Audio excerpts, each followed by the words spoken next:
कोविडमध्ये जेव्हा मंदी काळ होता तेव्हा हातात असलेली नोकरी सोडून प्रोफेशनली स्वतःचे न्यूज चॅनल सुरू करण्याचे धाडस करणे सोपी गोष्ट नव्हती. मुळात अभ्यासू आणि धाडसी वृत्ती असलेल्या राजन चव्हाण यांनी आपलाच न्यूजच्या मागील 5 वर्षात समाजाला दिशादर्शक अशी पत्रकारिता केली आहे. अशा शब्दात शिवसेना उपनेते संजय आगरे यांनी आपलाच न्यूजच्या 5व्या वर्धापन दिनी शुभेच्छा दिल्या. नमस्कार.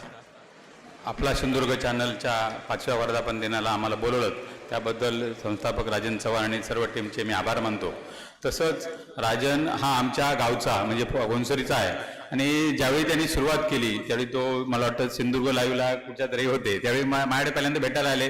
असं मी करतोय तर म्हटलं हे तुला काय डोक्यात खोळ लागले. म्हटलं आहे ती नोकरी कर व्यवस्थित आहे ते बरं आहे. नाही मला माझं स्वतःचं काहीतरी करायचं आहे. त्याच्यानंतर करोनाचा काळ आला आणि खरोखर म्हणजे घडामोडीच्या काळात त्यांनी आपली जी प्रगती केली ती वाखाणण्याजोगी आहे. म्हणजे आता प्रत्येकजण उठतो आणि चॅनल काढतो तसं न करता राजनची बातमी म्हटल्यानंतर वेगळा इम्पॅक्ट असतो. म्हणजे अधिकारी असो किंवा पुढारी असो त्याला वाटतं की राजनची बातमी लागली म्हणजे याचा पर्दाफाश होणार. खरोखर म्हणजे राजनने कमी वेळात आपलं नावलौकिक कमवलं आणि ह्याच्या पुढे असंच कमवू देत आणि माझ्या पूर्ण कुटुंब आणि पक्षातर्फे त्यांना शुभेच्छा देतो आणि खूप खूप शुभेच्छा देतो. इथेच थांबतो. जय हिंद, जय महाराष्ट्र. ताज्या अपडेट्स आणि ताज्या बातम्यांसाठी आजच सबस्क्राईब करा आपला Sindhudurg digital news channel. Like करा, शेअर करा, कमेंट करा आणि महत्त्वाचं म्हणजे बेल आयकॉनला क्लिक करायला विसरू नका.